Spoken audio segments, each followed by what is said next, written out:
সেতুর নিচে পাওয়া গেল রক্তাক্ত ব্রিফকেস আর শরীর থেকে পা ও মাথা বিচ্ছিন্ন একটি মরদেহ। লাকিসটা খুলতে দেখি যে দুইটা উরাত একদম কাটা এবং হাত দুইটা মরানো এবং মাথাটা তো আগে আলাদা, এইটুকু আমি দেখতে পাই। 2 জুন সকালে ময়মনসিংহ সদর উপজেলার মন্তলা এলাকায় সেতুর নিচ থেকে এমনই একটি খণ্ডিত মরদেহ উদ্ধার করে ময়মনসিংহ জেলা গোয়েন্দা পুলিশ। 4 টুকরা লাশের পরে প্রশাসনের লোক আসতে আসে ওই পরীক্ষা টিকে করছে, ব্যাগের ভিতরে কালো আসলে বাইক পরীক্ষা টিকে করে হেরে পরে আমরা এইটুকুই দেখি।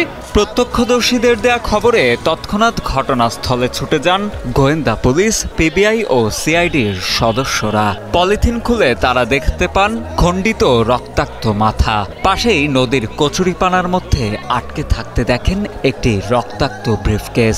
সেই ব্রিফকেস খুলতেই পাওয়া যায় 2 পা বিচ্ছিন্ন, মাথার বাকি অংশ। এমনকি মরদেহের পাশে পড়ে থাকতে দেখা যায় 2টি বালিশ ও ঘরের পর্দা। আমি দেখতে পাইলাম যে মাথাটা পলির ভিতরে ভরা এবং 2টা বালিশ এবং আরও কিছু আপনার এই যে চাদর বলে যে পর্দার মতো সেটা। আর দেখতে পাই উপস্থিত একটি লাকেশ পানি থেকে উঠাইল। তোলার পরে ওই মনোরঞ্জন যে 2টা ঠ্যাঙ্গের কুডি আর একটা মাথা আর একটা আপনার বডি। ব্রিফকেস ভর্তি মরদেহ উদ্ধারের খবরে ঘটনাস্থলে ভিড় করে শত শত মানুষ। তাদের ভাষ্য, এমন নৃশংস হত্যাকাণ্ড আগে কখনো দেখেননি তারা।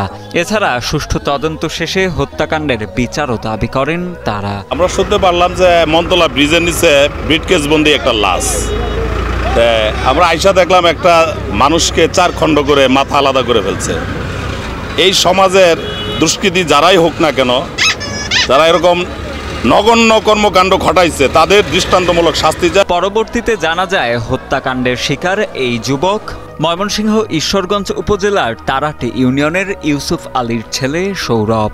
তিনি ঢাকার একটি বেসরকারি বিশ্ববিদ্যালয়ের অনার্স পড়ুয়া শিক্ষার্থী। মন্তলা ব্রিজের নিচে যে লাশটি পড়ে রয়েছে, দেখছি।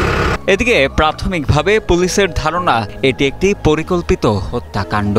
অন্যত্র হত্যা করে মরদেহটি ব্রিজের ওপর থেকে নদীতে ফেলে রাখা হয়েছে বলে ধারণা পুলিশের। এছাড়া ইতোমধ্যে এই হত্যাকাণ্ডের তদন্ত কাজ শুরু হয়েছে বলে জানান ময়মনসিংহ সদর সার্কেলের অতিরিক্ত পুলিশ সুপার শাহিনুল ইসলাম ফকির। এই ব্রিজ থেকে কেউ হয়তো চলন্ত অবস্থায় লাশটা নিচে ফেলে দিয়ে গিয়েছে হত্যাকাণ্ডটা গোপন করার উদ্দেশ্যে। আমরা এই হত্যাকাণ্ড খোঁজ পেয়ে দ্রুত এখানে ছুটে আসি। আমরা যেই মোটিভগুলো আছে এটা বের করার চেষ্টা করছি, যেটা কোনো হানি ট্র্যাপ ছিল কিনা বা কোনো স্বার্থের দ্বন্দ্ব ছিল কিনা, এই বিষয়গুলো আমরা দেখার চেষ্টা করছি।